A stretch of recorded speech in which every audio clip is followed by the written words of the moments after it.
Hi everyone, let's get comfy and cozy. Are you ready? Okay. Tonight's book is titled The Lorax. The title of the book is the name of the book. The author of the book is Dr. Seuss. The author of the book is the person who wrote the book. And tonight's book is dedicated to Alex. This is his favorite book, and he has a favorite part that I'm going to point out. I hope you like it. The Lorax. Let's see what's going on here. The Lorax by Dr. Seuss.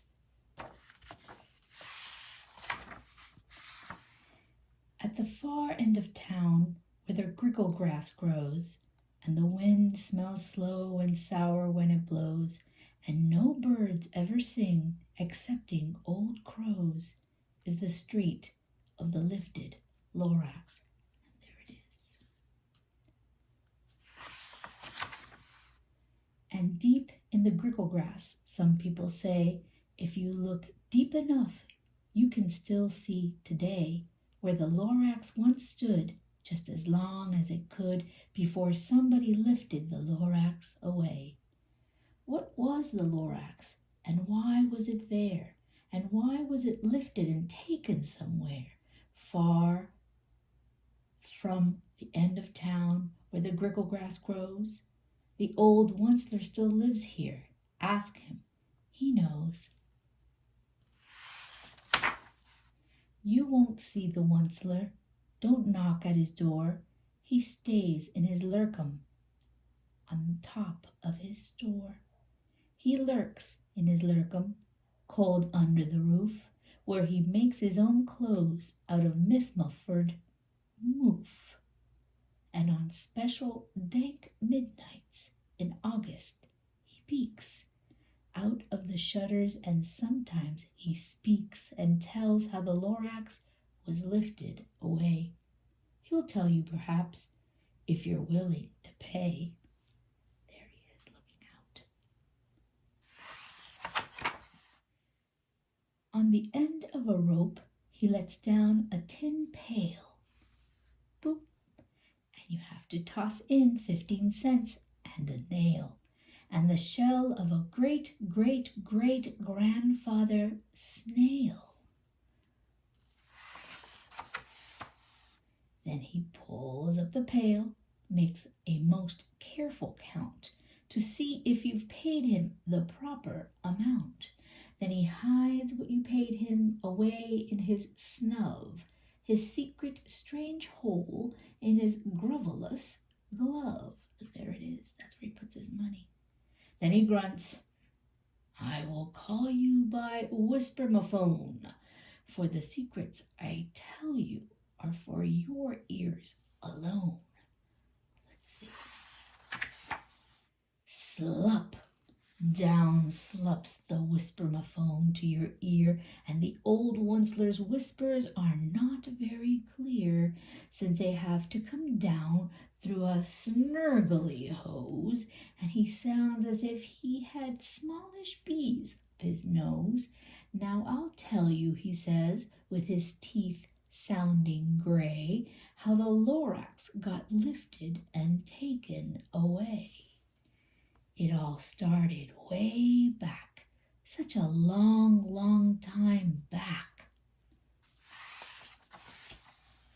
Way back in the days when the grass was still green and the pond was still wet and the clouds were still clean and the song of the swalmy swans rang out in space.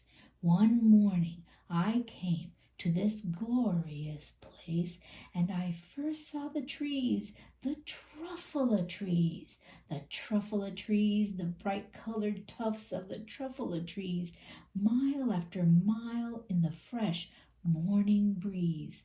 They are beautiful. And under the trees I saw brown barbaloots, frisking about in their barbaloot suits, as they played in the shade and ate Truffula fruits From the rippleless pond came the comfortable sound of the humming fish humming while splashing around. But those trees, those Truffula trees. All my life I'd been searching for trees such as these. The touch of their tufts was much softer than silk, and they had the sweet smell of fresh butterfly milk. I felt a great leaping of joy in my heart. I knew just what I'd do. I unloaded my cart. There he is, loading everything. In no time at all, I had built a small shop. Then I chopped down a Truffula tree with one chop, and with great skillful skill, and with great speedy speed, I took the soft tuft and I knitted a thneed. The instant I'd finished, I heard a gazump. I looked. I saw something pop out of a stump of the tree I chopped down. It was sort of a man. Describe him?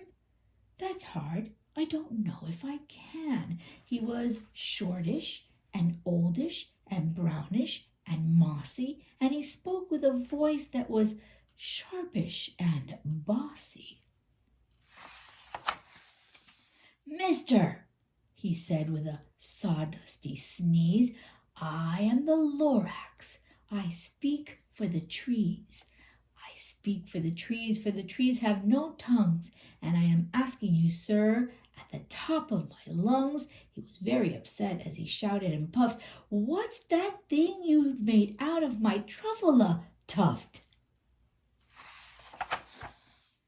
"Look, Lorax," I said, "there's no cause for alarm. I chopped just one tree. I'm doing no harm. I'm being quite useful. This thing is a thneed. A thneed's a fine something that all people need. It's a shirt, it's a sock, it's a glove, it's a hat, but it has other uses, yes, far beyond that. You can use it for carpets, for pillows, for sheets, or curtains, or covers, for bicycle seats." The Lorax said, "Sir, you are crazy with greed. There is no one on earth who would buy that fool thneed." But the very next minute I proved he was wrong, for just at that minute a chap came along, and he thought that the thneed I had knitted was great. He happily bought it for $3.98. I laughed at the Lorax. "You poor stupid guy, you never can tell what some people will buy." Oh my goodness, look at the Lorax. "I repeat," cried the Lorax, "I speak for the trees. I am busy," I told him. "Shut up, if you please." I rushed across the room and no time at all built a radio phone. I put in a quick call. I called all my brothers and uncles and aunts, and I said, "Listen here. Here's a wonderful chance for the whole Once-ler family to get mighty rich. Get over here fast. Take the road to North Nitch. Turn left at Weehawken. Sharp right at South Stitch."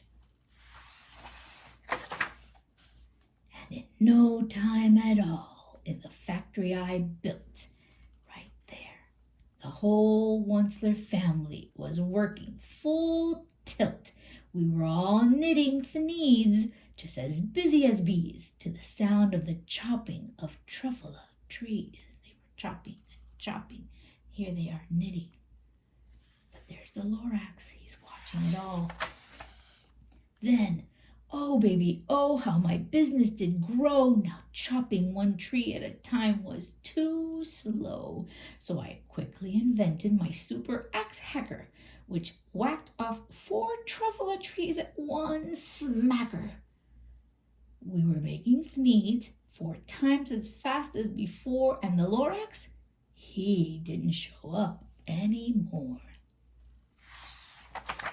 But The next week he knocked on my new office door. He snapped, "I am the Lorax who speaks for the trees, which you seem to be chopping as fast as you please. But I'm also in charge of the brown barbaloots, who played in the shade in their barbaloot suits and happily lived eating Truffula's fruits. My goodness.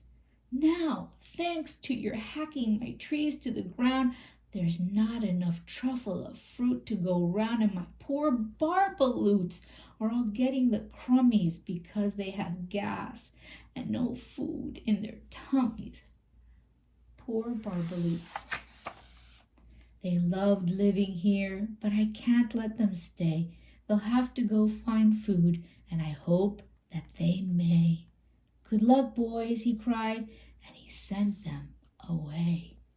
I, the Once-ler, felt sad as I watched them all go, but business is business, and business must grow, regardless of crummies in tummies, you know? I meant no harm. I most truly did not. But I had to grow bigger, so bigger I got. I biggered my factory. I biggered my roads. I biggered my wagons. I biggered the loads of the needs I shipped out. I was shipping them forth to the south, to the east, to the west, to the north. I went right on biggering, selling more needs, and I biggered my money, which everyone needs. I don't think that's very nice. Then again he came back. I was fixing some pipes when the old nuisance Lorax came back with more gripes. "I am the Lorax," he coughed, and he whiffed, he sneezed, achoo, and he snuffled, and he snargled, and he sniffed. "Once-ler," he cried with a querulous croak. "Once-ler, you're making such smogulous smoke. My poor swoomy swans, why, they can't sing a note. No one can sing who has smog in his throat." "And so," said the Lorax, "please pardon my cough. They cannot live here, so I'm sending them off. Where will they go? I don't hopefully know. They may have to fly for a month or a year to escape from the smog you've smogged up around here." "What's more," snapped the Lorax, his dander was up, "let me say a few words about gluppity-glup. Your machinery chugs on day and night without stop, making gluppity-glup, also sloppity-slop. And what do you do with this leftover goo? I'll show you, you dirty old Once-ler man, you." So I went to show him. "You're glumping the pond where the humming fish hummed. No more can they hum, for their gills are all gummed, so I'm sending them off. Oh, their future is dreary. They'll walk on their fins and get woefully weary in search of some water that isn't so smeary." That is disgusting.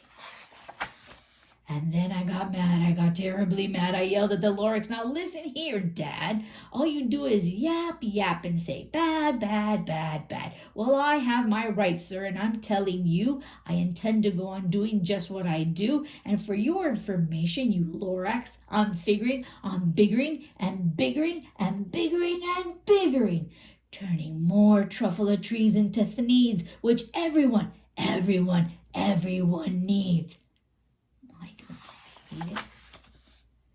And at that very moment we heard a loud whack.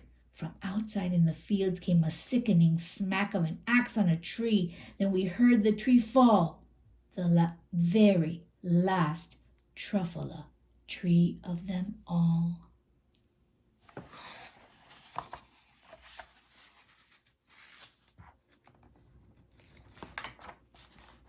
No more trees, no more needs, no more work to be done, so in no time my uncles and aunts and every one all waved me goodbye. They jumped into my cars and drove away under the smoke-smuggered stars. Now all that was left neath that bad-smelling sky was my big empty factory, the Lorax, and I.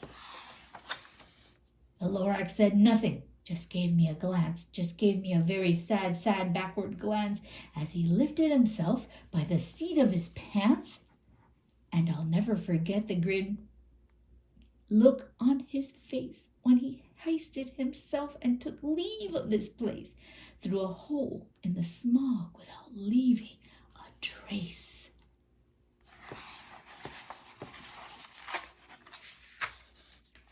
And all that the Lorax left here in this mess was a small pile of rocks with the one word, unless. Whatever that means, well, I just couldn't guess.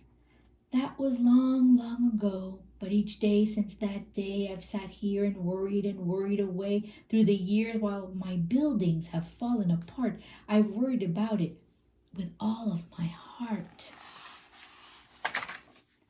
But now, says the Once-ler, now that you're here, the word of the Lorax seems perfectly clear, unless someone like you cares a whole awful lot. Nothing is going to get better. It's not. And this is Alex's favorite part of the book. So, catch! Whoop! Calls the Once-ler. He lets something fall. It's a Truffula seed. It's the last one of all.